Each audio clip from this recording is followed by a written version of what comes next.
Bien, maestro, le dejo la palabra, creo que ya lo conocen todos, ¿verdad? Los que están en línea, sean bienvenidos. Bueno, damos entrada para iniciar este curso. Gracias, José Antonio. Buenos días, pues estamos otra vez de vuelta para seguir con esta tónica, esta temática de las personas morales respecto a las obligaciones contables, fiscales, corporativas, y que bueno, es importante tener en cuenta, máxime, que todo lo que se está viviendo, ya hagamos un lado del tema social del norte del país, pero lo que está en tema legislativo y sobre todo un propósito interesante del Congreso de la Unión, que no está incrementando impuestos, no está creando nuevos, sin embargo se están cerrando las filas para poder obtener los ingresos fiscales, para sufragar ese gasto público que tanto escuchamos, tanto conocemos, pero que se discute su aplicación. El punto es que la autoridad, todos sabemos que en 2014 tuvo a bien modificar el Código Fiscal de la Federación y darnos una obligación respecto a la contabilidad electrónica. Esta obligación, ¿qué estaría suponiendo? Todos lo sabemos, que la información que nosotros generamos desde nuestro marco contable tendría un efecto, y sobre todo, una aplicación en varios conceptos. Uno, conocer los ingresos. Dos, conocer el tema del IVA. Tres, conocer el tema de las retenciones. Se ha estipulado la sanción en caso de que no se envíe esa contabilidad electrónica, pero lejos de eso, creo que son insumos que tiene la autoridad fiscal en el ánimo de tal vez tener una devolución, una compensación, y no hemos sido requeridos respecto del envío. Hay contribuyentes, personas morales de cualquier forma societaria, que no lo han enviado, y alguna razón tiene que justificarse.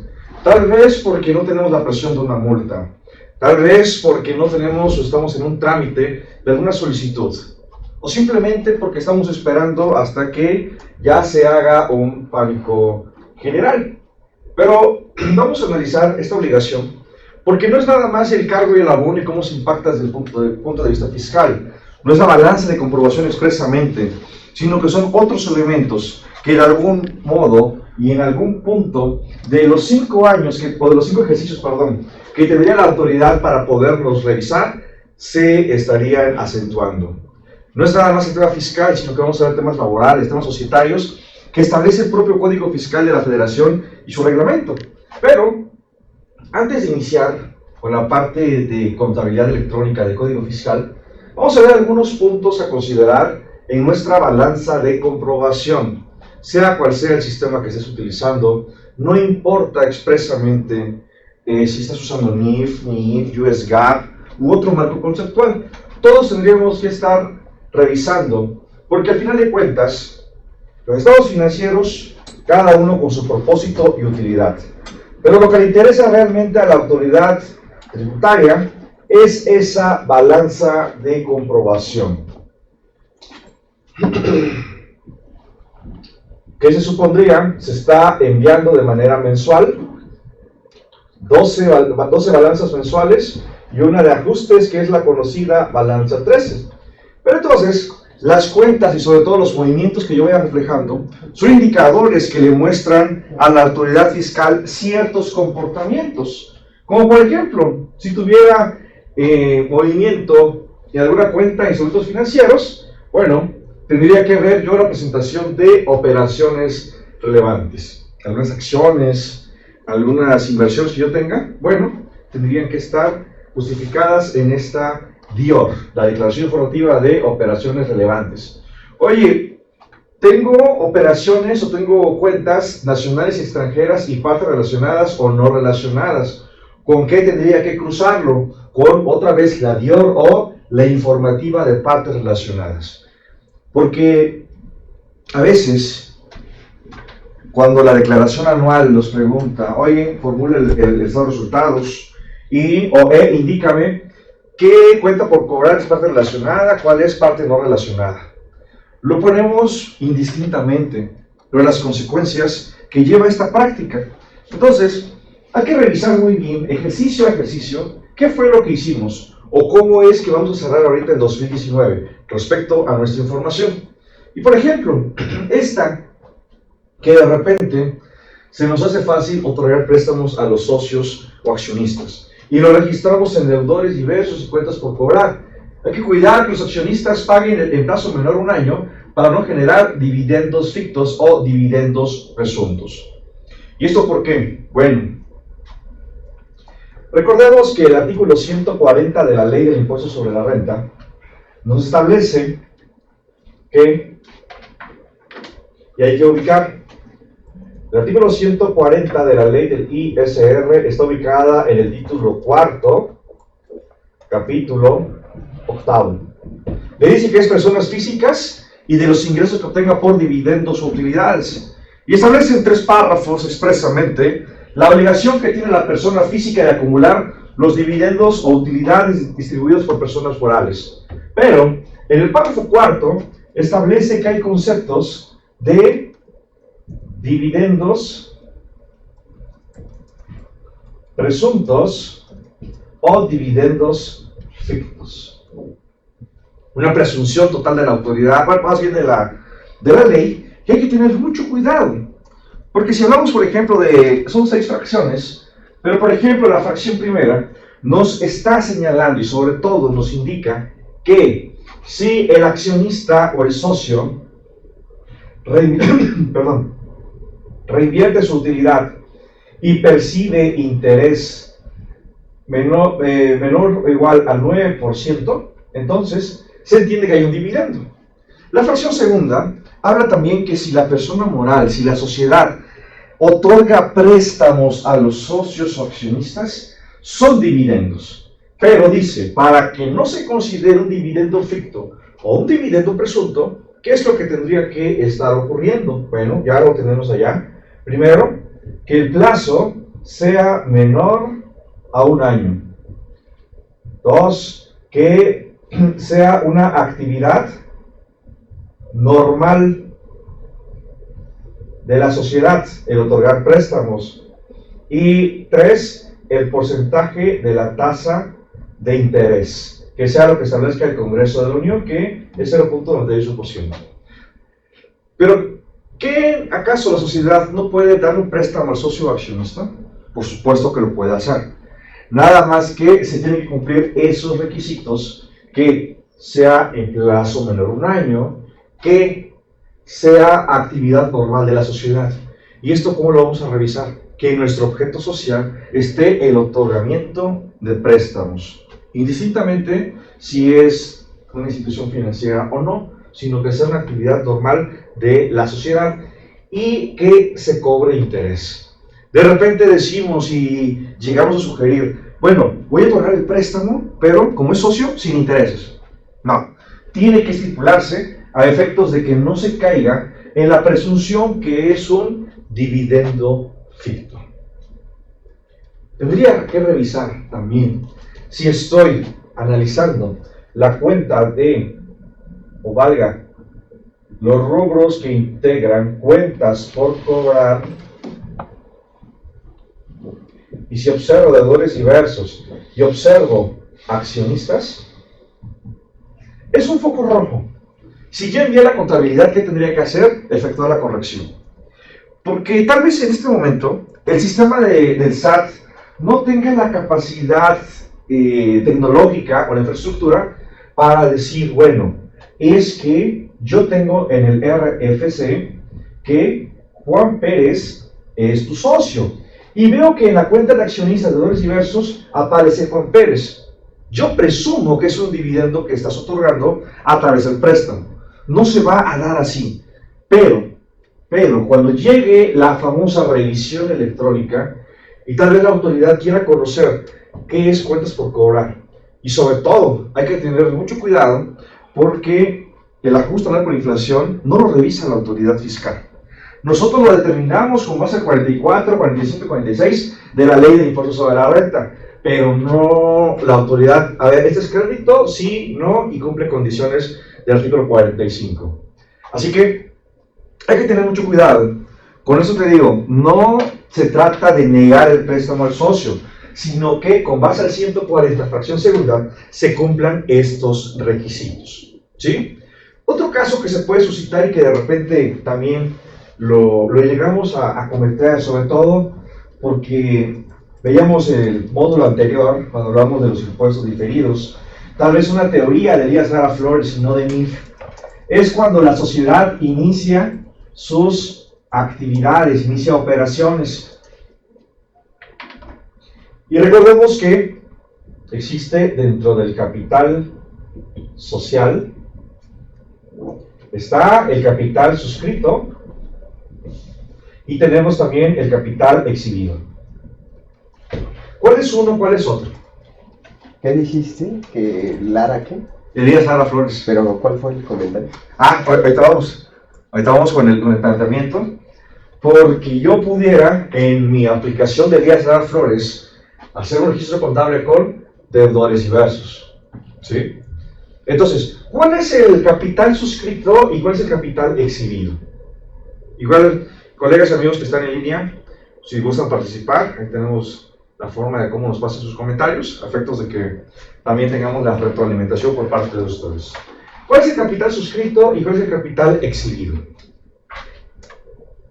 El suscrito es el que ponemos en la acta constitutiva y el exhibido es lo que... El pagado, ¿verdad? Bueno, vamos a pensar que los accionistas o los socios suscriben 1 millón de pesos de acciones.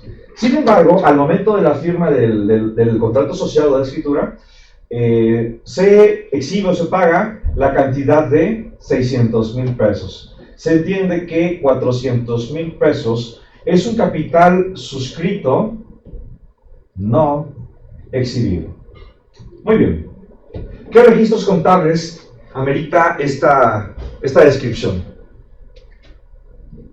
Se han emitido las acciones, 1 millón de pesos, pero se ha exhibido, se ha pagado por parte de los socios accionistas la cantidad de 600,000 pesos. Nuestro balance general o nuestro estado de situación financiera, ¿cómo debería de representar esta situación?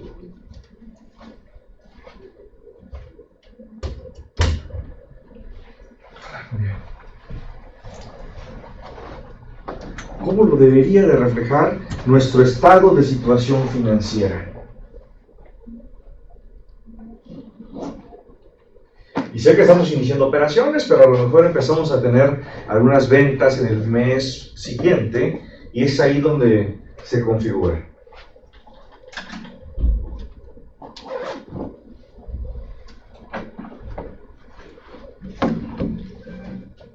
Sería bancos. Ok, vamos a decir que tengo en el activo cargo a bancos, ¿cuánto? Los 600,000 exhibidos. Muy bien. Después, Quedaría la parte no exhibida en deudores. ok, vamos a ver, entonces eso.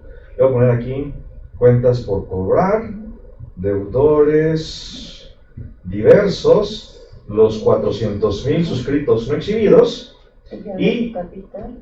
Llevaría el capital contribuido, capital social, la cantidad de 1 millón de pesos. ¿Estamos de acuerdo todos con esa representación del movimiento? La representación de la realidad por parte de la entidad, en el sentido de que hubo compromiso de suscribir capital o acciones, perdón, por 1 millón de pesos. Pero también los accionistas han pagado, han exhibido 600,000 pesos. Se entiende entonces que hay compromiso todavía no cubierto, no pagado por 400,000. La contadora nos hace la propuesta y nos dice, ¿sabes qué? En el activo, banco 600,000 por lo exhibido. Cuentas por cobrar, deudores y versos 400,000 por lo suscrito no exhibido. Y en el capital social, 1 millón de pesos. ¿Estamos de acuerdo con esa resolución? A ver, ¿tenemos ahí una pregunta? ¿Un comentario? Lucía Rojas comenta, en capital contable resaltado lo no exhibido, restando lo no exhibido. Ok, a ver. Entonces, ¿quién comenta? Lucía Rojas. Lucía Rojas, ok. Ahorita vamos a ver el comentario de Lucía Rojas. ¿Los demás qué opinamos, colegas? Porque ahorita ya escucharon un comentario de que ese capital suscrito no exhibido tendría que disminuirse del capital contable. Del capital social, perdón.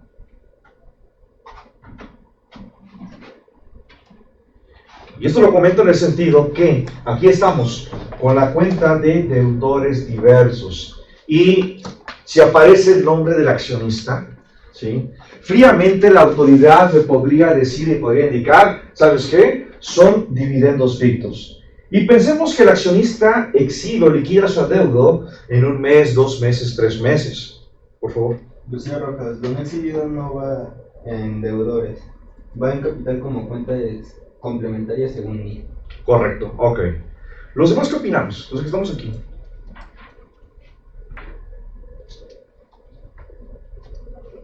Porque ahí está el sentido financiero fiscal. Yo le decía a alguien ayer, solo porque Fray Luca Pacioli estableció la teoría de la partida doble, tu contabilidad está bien, pero no significa que sea correcta respecto a la razonabilidad. Si nosotros vamos con este registro contable, posiblemente estamos siguiendo la corriente de Elías Lara Flores, y le entiendo perfectamente, porque Lara Flores dice que son los bienes y derechos a favor de la entidad económica de la empresa, y si es cierto, por postulado de entidad económica, el accionista le debe a la empresa. Sin embargo, la NIF C11 establece que los adeudos que tenga el accionista o el socio tienen que disminuir el capital social, y expresaríamos capital social suscrito no exhibido, la cantidad de 400,000 pesos, y ya nos daría el capital social por los 600,000, activo 600, pasivo y capital 600,000 pesos. Y esto lo establece la NIF C11. Observemos entonces. Yo le envío a la autoridad hacendaria una balanza de comprobación con los resultados o los efectos que derivó del cargo y del abono, pero un cargo y abono que tendría que sustentarse precisamente en la normatividad financiera. Habrá situaciones que no vamos a considerar, como por ejemplo, lo vimos la semana pasada, en el anexo 24 de la miscelánea fiscal, que es la contabilidad electrónica, señala que hay una cuenta o un código agrupador de pagos provisionales. Y dijimos que en activo no van los pagos provisionales, sino van en los gastos. Entonces, necesitamos tener ese punto de acuerdo y sobre todo la distorsión que la autoridad fiscal le pueda dar a la balanza de comprobación que estamos enviando. ¿Así que alguna duda o comentario, por favor? Ya cuando el accionista o el socio exhiba, pues desde luego, vamos a pensar que paga 100,000, entonces banco 100, pero perdón, no tenía 700,000, y acá 300,000 que está pendiente, y el capital social estos son los 700,000. Pero en este caso concreto, no utilizar la cuenta de los deudores diversos, ¿sí? O una cuenta por cobrar, en ese sentido. ¿Vale? Muy bien, por favor, siguiente diapositiva. Vamos a revisar también el activo a largo plazo, principalmente el activo fijo y su depreciación. Ya llevaron el módulo de normas e información financiera. Con toda la seguridad el maestro Martín Rojas les hizo la distinción que para efectos fiscales no se deduce la depreciación, se deduce la deducción de inversiones. Y no hay que perder de vista, porque es parte de lo que yo pudiera tener como las diferencias temporales que vimos la semana pasada. Pero hoy estamos revisando las cuentas o los conceptos conflictivos que pudieran despertar alguna señal de alerta a la autoridad y decir, ¿sabes qué? Tenemos un problema. Yo tengo dentro de la información financiera propiedades, planta y equipo, NIF C6. Y las NIF me permiten la depreciación. Pero para efectos fiscales, el artículo 25, fracción cuarta de la Ley del Impuesto sobre la Renta, me permite que cuando la ley me permita la deducción de inversiones se haga en los términos del capítulo segundo. Entonces, para efectos fiscales, yo deduzco la, valga la redundancia, deducción de inversiones. Pero aquí lo importante es que esté señalado, que esté desglosado para cualquier activo fijo y sobre todo el registro de su depreciación. Porque de algún modo, la depreciación, cuando estamos nosotros en la declaración anual, ¿están de acuerdo conmigo que representa una partida contable no fiscal? Y para efectos fiscales, esta es una partida, una deducción fiscal no contable. Que estamos teniendo esa práctica desde muchos años, tal vez desde 2010, en donde tanto la depreciación como la deducción de inversiones llegan a tener un sentido de convergencia y decir, bueno, si el bien me costó 10,000 pesos, y la ley fiscal establece que una computadora se deduce al 30%, entonces deprecio para efectos contables 3,000 y deduzco para efectos fiscales también los 3,000 más el factor de actualización, no sé, 3,010 pesos. Y con eso nos evitamos de una serie de diferencia o problema. Porque al final de cuentas, ¿qué nos interesa? Servirle al usuario particular que es el socio accionista o a la autoridad hacendaria. No, pues nos gusta este. Y lo que menos queremos es que hayan o existan diferencias. Y van a decir, oye, pero ¿por qué no coincide lo contrario fiscal? No coincide por la actualización que establece el 31 párrafo séptimo de la ley del impuesto sobre la renta. Pero necesito entonces ver y sobre todo recordar qué es la depreciación y qué es la deducción de inversiones. No perdamos de vista, los conceptos contables, ¿dónde se registran? En la contabilidad, en las cuentas de activo, pasivo, capital, ingreso, costo, gasto. Y los conceptos fiscales, ¿se registran en contabilidad, sí o no? Bueno, voy a cambiar la pregunta. ¿Se deben de registrar? Porque la otra pregunta es, ¿lo registramos? No, ¿qué? No lo registramos, ¿verdad? ¿Dónde lo tenemos, contador? En la declaración, ¿no? En la declaración y en los papeles de trabajo, en el Excel. Ahorita lo muestro. Imprimes y ahí está. Pero ¿dónde tiene que estar expresamente? En nuestra contabilidad a través del registro de las cuentas de orden.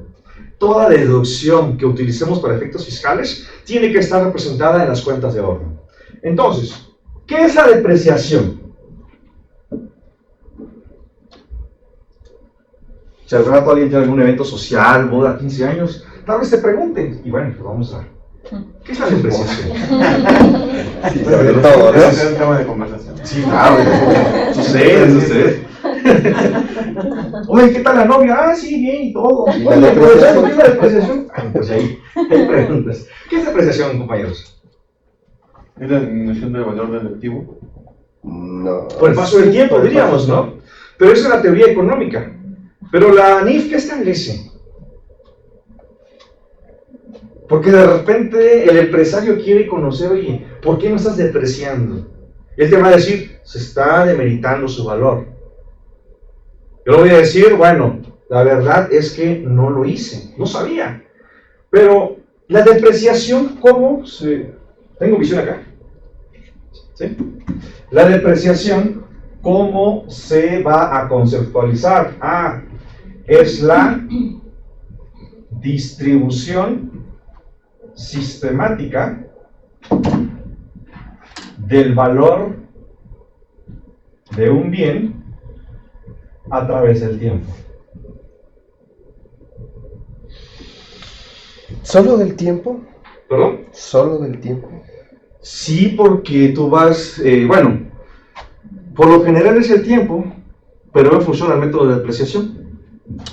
Por ejemplo, unidades producidas. Ayer me hacían una pregunta en un curso que di para odontomarketing, en una cuestión de odontólogos, y ellos tienen unidades médicas, y entonces estas unidades médicas me decía, contador, ¿cuándo voy a ver el retorno de la inversión? Me decía, bueno, va a depender también de cuántos pacientes tengas, el precio que hayas tú revisado junto con tus costos que te cueste dar ese servicio. Parte de eso lo vas a impactar. porque sin lugar a dudas la depreciación le va a impactar. Sí. Y bueno, ¿la depreciación qué es? Es decir, bueno, el paso sistemático del tiempo, ¿no? Sí. Sí, pero puede ser que si le doy más pacientes a la unidad médica, tengo un desgaste mucho más rápido. Y le dije, tiene razón. Entonces no es el tiempo, sino es la utilidad y el tiempo, o es el proceso. Y me recordó cuando ocupábamos una máquina que se llama Sidel para hacer refrescos en una refresquera, porque la redundancia.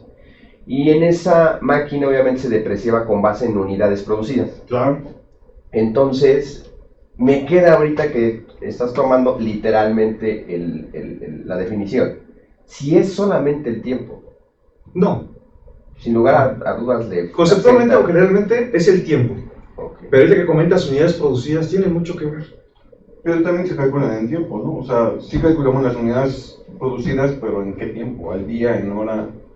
Y al final de cuentas el efecto contable de la depreciación va a ser mensual. Sí, estoy de acuerdo, pero no se calcula de decir el valor del bien menos su valor de recuperación o de desecho entre años de vida útil. Ajá. Porque eso es lo que hace fiscal. Fiscal dice, Ajá. Deduzco 25%, No, que son 4 años. No, nada más. Sí, pero son 4 años.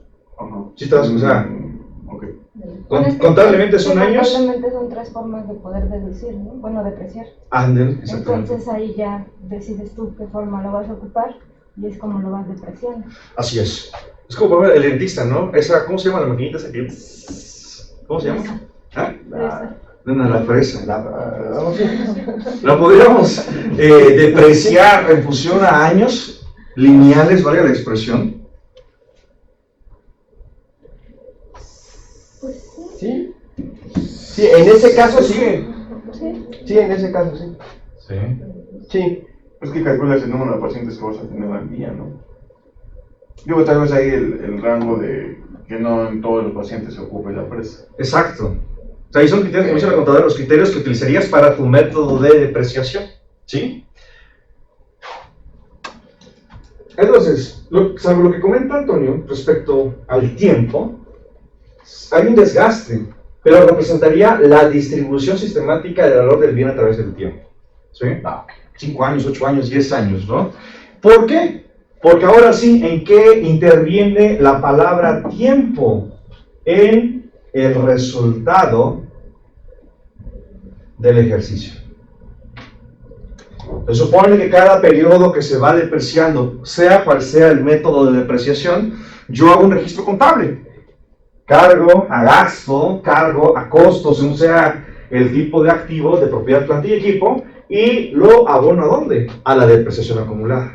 ¿Sí? Pero ese es el efecto contable. Y fiscalmente, pues bueno, nada más requiere que sobre el monto original de la inversión le aplico el porcentaje, perdón, y lo voy a ir ajustando. Es meramente eso. El problema, y creo que lo vimos la semana pasada, oye, ¿qué pasa con un activo que está totalmente depreciado? ¿Qué pasa con un activo que está totalmente deducido para efectos fiscales? ¿Cómo se debería de representar en nuestra situación financiera y expresamente en nuestra balanza de comprobación? Fíjate los dos planteamientos. Un activo totalmente depreciado y un activo totalmente deducido para efectos fiscales.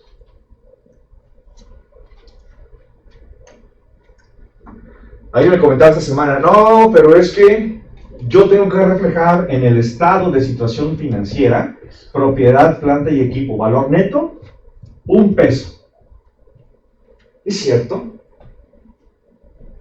Contable no, porque tendría que quedar lo que calculamos como valor de Desecho, ¿no? Así es lo que vimos la semana anterior. Pero muchos, ¿qué es lo que hacemos? La parte fiscal la metemos también en la parte contable. Y decimos, bueno, si el escritorio, que es mobiliario y equipo, me costó 10,000 pesos por el 10% de depreciación, y fíjate, así hago el énfasis erróneo, 10% de depreciación, deprecio 1,000 pesos, ¿por cuánto? Por 10 años. ¿Es correcta esa práctica? Estamos de acuerdo que no, porque no está reflejando realmente la situación financiera, ya no Aquí contribuyente, aquí entidad económica. Es lo que tenemos que lograr distinguir y sobre todo lograr separar, que no se deben de mezclar los conceptos.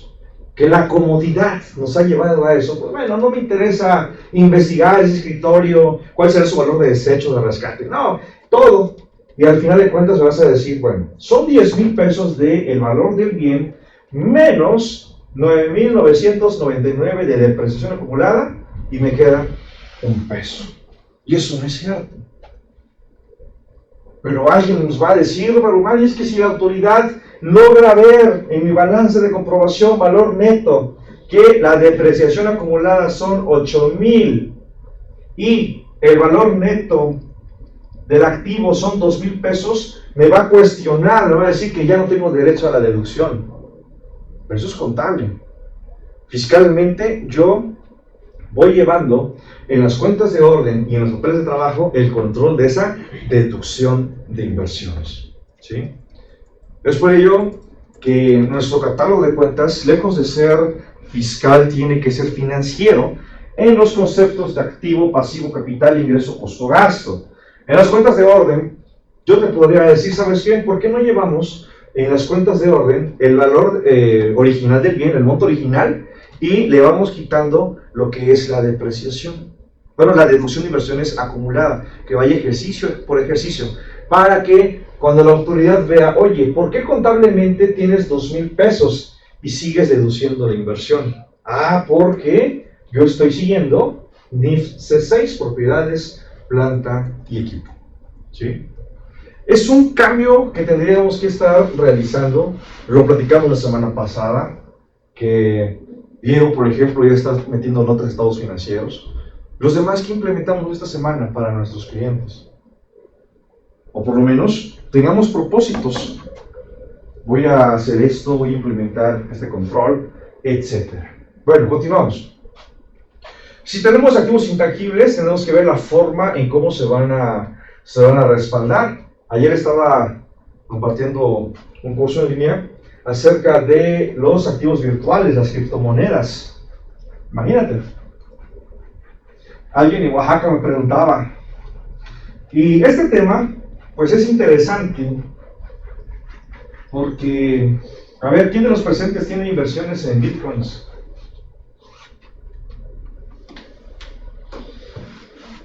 ¿Por qué no? ¿Antonio, no tienes inversión en bitcoins? Tengo por ahí algo extraviado que me acabas de hacer recordar. ¿Qué conocimiento tenemos del bitcoin? Algo así.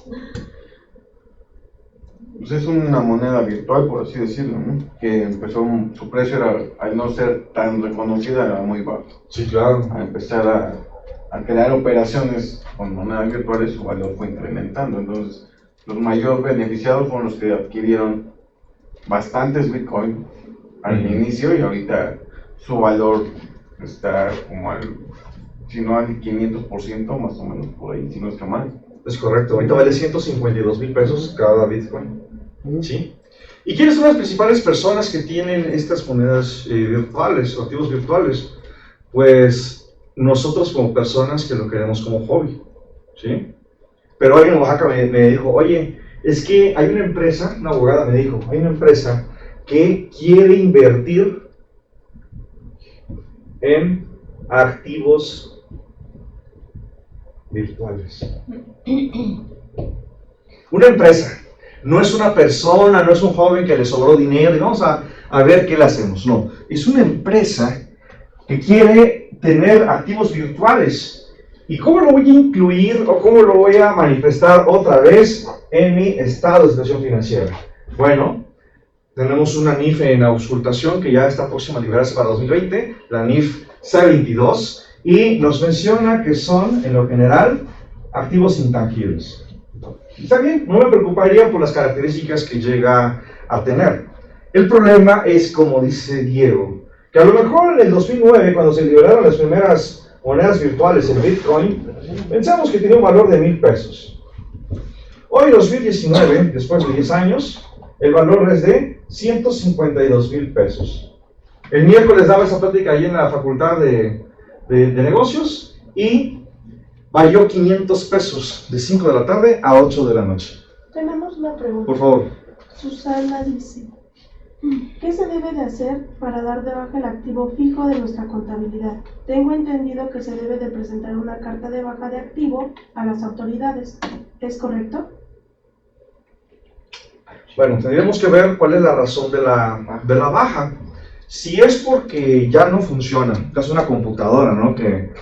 ¿Quiénes usan Windows XP todavía aquí en los presentes? Ya no hay soporte. Ya no hay más parches.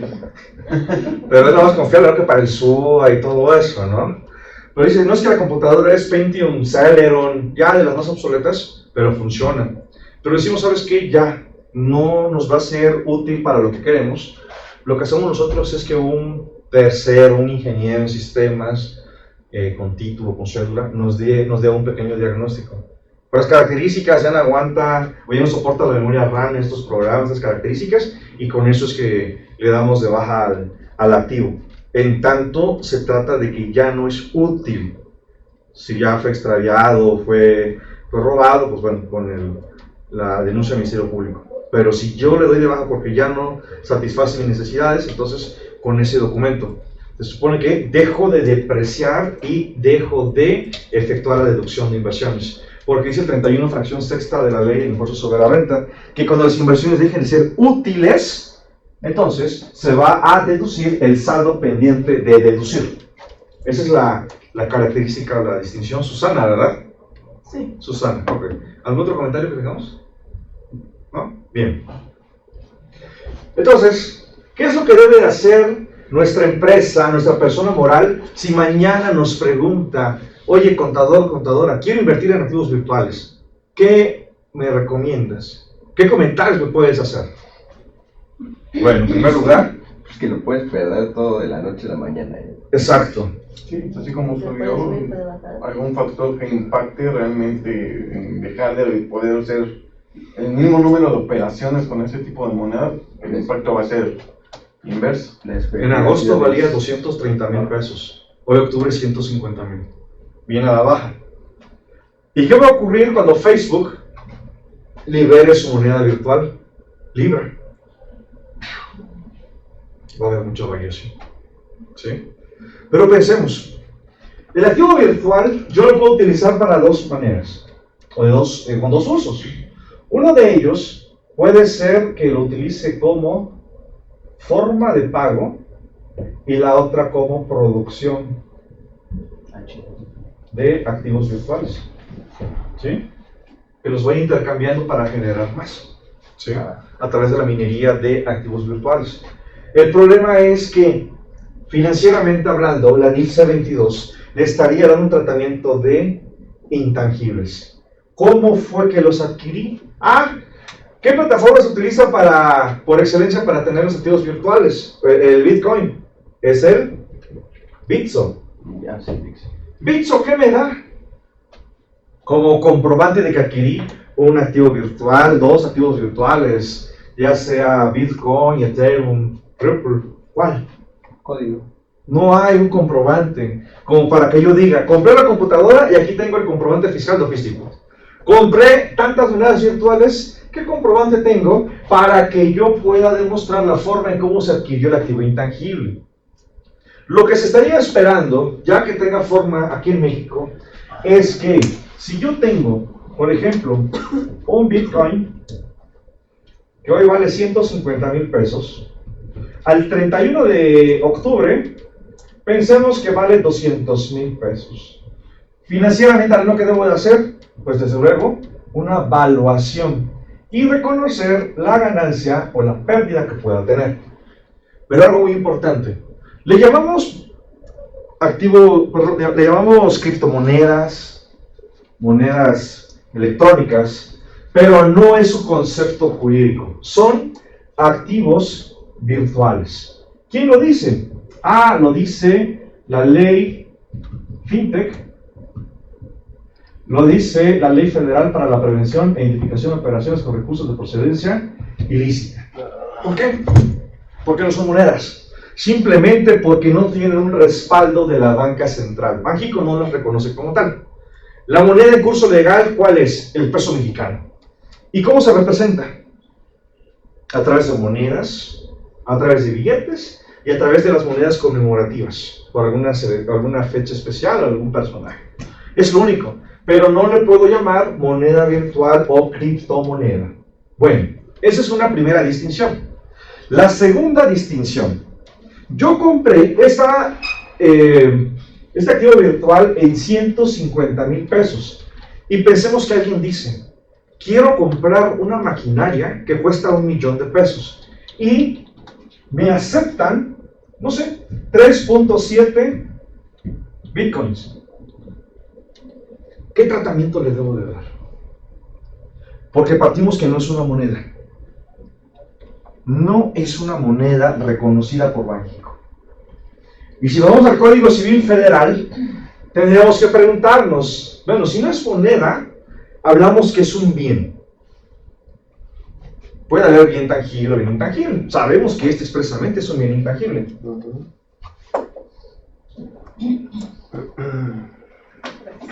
Que es un intangible, pero dentro de la clasificación, si es bien mueble o bien inmueble, ¿qué son los activos virtuales? ¿Bienes muebles o inmuebles?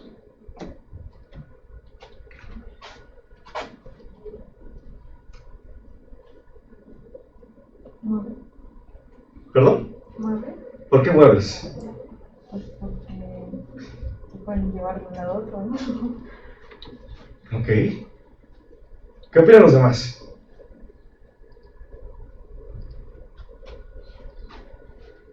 Y el problema va a ser que el SAT empiece a reconocer estos activos virtuales. Si yo no pongo la contabilidad, tal vez en el anexo 24 no esté reformado. Voy a poner otros activos. Y me va a preguntar, ¿y qué tienes de tus activos? Ah, pues tengo bitcoins, tengo libras, tengo Ethereum, las monedas virtuales, o activos virtuales, perdón, y es esto. Punto. ¿Pero es un bien mueble o bien inmueble? Para comprar bitcoins necesitas hacer una transferencia de dinero físico que tengas en tu cuenta, ¿no? Llámese Claro. el sistema financiero, hacia La plataforma, el exchange, ajá. Ahora bien, solamente hay esa forma, no lo puedes hacer en efectivo.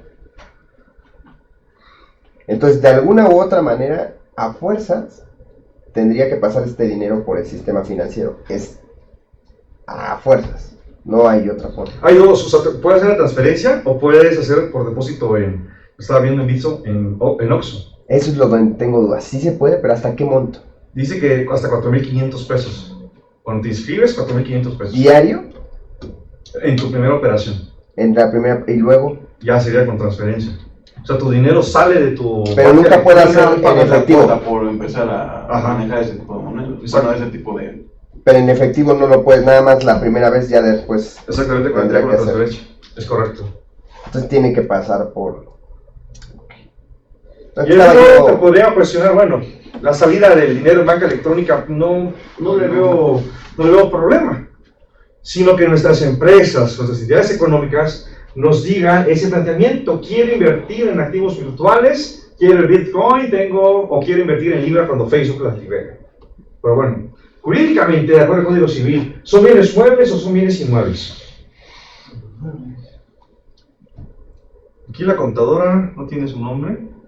¿Su nombre? Claudia. Claudia dice que son bienes muebles. Dudó un poquito en decir que eran bienes muebles. ¿Los demás qué opinan?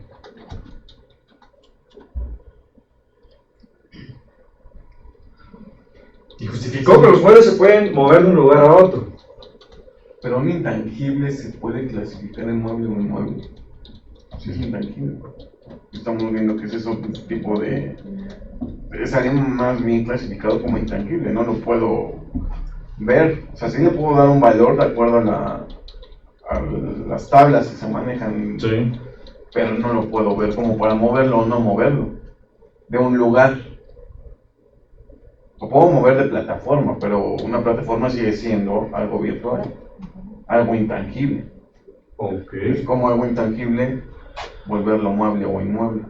Pero entonces, ¿lo mueble o el inmueble está definido para bienes tangibles? Hay dos comentarios. El primero de Fidel. Si un socio presta sus activos fijos para la operación de la empresa, ¿cómo sería el registro contable o el tratamiento? Ok, vamos a ver esa pregunta. Un socio que por entidad económica es una persona distinta a esta, presta sus activos, ¿verdad? ¿Así dice? ¿O aporta? Por, me parece. A ver, ¿lo puedes leer otra vez? Yo entendí que presta. Ah, presta sus activos. Presta, ¿verdad? Ok, ¿qué está haciendo realmente? Está otorgando el uso o goce temporal de bienes a título gratuito. ¿Y qué contrato es el que le va a servir para formalizar esta operación? El contrato de comodato, desde el punto de vista jurídico. Y ahora, contablemente, ¿se registra en contabilidad, sí o no? Porque luego viene la pregunta, oye, si es un automóvil que aportó el mantenimiento, el combustible, ¿lo va a poder restar como gasto o lo va a poder deducir como gasto? Porque tiene el contrato. Pero la pregunta es, ¿lo formulamos o lo incluimos en la contabilidad? ¿Sí o no?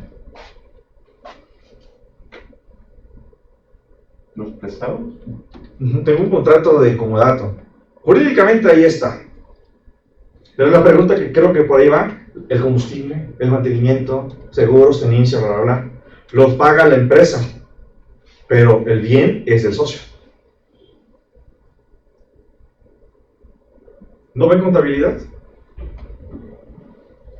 ¿Qué opinan? Tendría que estar registrado para que ocupemos la parte de que nos está generando un ingreso y de acuerdo a eso podamos meter todos los gastos. Es correcto. ¿Dónde lo registro?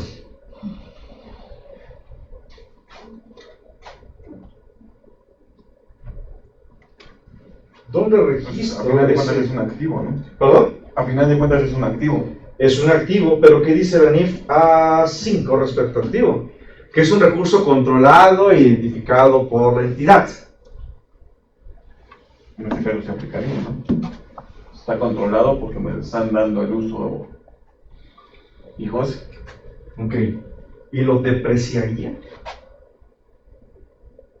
No, porque no hay un valor. A ver. Pues ¿Lo no. depreciaría? ¿Qué? Legalmente el activo no es mío. Pero con base a sustancia económica, dice activo es el recurso controlado e identificado por la entidad económica, del cual se esperan recibir beneficios económicos futuros. ¿Este automóvil está controlado por mí? Sí. ¿Identificado por mí? Sí. Un suro. ¿Me va a dar beneficios económicos? Sí. Se convierte en un Financieramente, Jetta. ¿perdón? Se convierte en un Jetta. ¿Es un activo? Sí. Tendría que registrarse en la contabilidad y efectuar su depreciación, porque le está generando beneficios económicos a la entidad. Al decir, bueno, dice Antonio, es que es un Jetta. Oye, ¿para qué quieres ese Jetta? Ah, es que lo quiero para, no sé, equipo de transporte.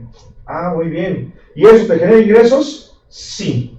¿Qué dice el postulado de la Asociación de Costos y Gastos con Ingresos? Que el ingreso se asocia con su costo y con su gasto.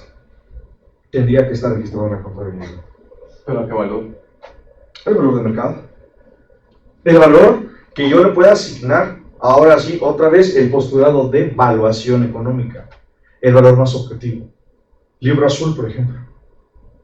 Y sobre eso empiezo a depreciar porque me está generando beneficios a la entidad. ¿Sí? De acuerdo a la NIF A15. A5. A5. A5, sí. El concepto de activo y la NIF A2, el postulado de evaluación. Y en ese caso tendríamos que hacer el asiento contable reconociendo la entrada del activo al valor del libro azul, en este caso un auto, Sí, así es. con un acreedor. A final de cuentas no lo debo, pero sí tengo que restaurar el valor Es correcto. del activo al... Lo que vimos la semana anterior es correcto. El automóvil no es mío. Se lo debo a una tercera persona que es mi socio. Es correcto.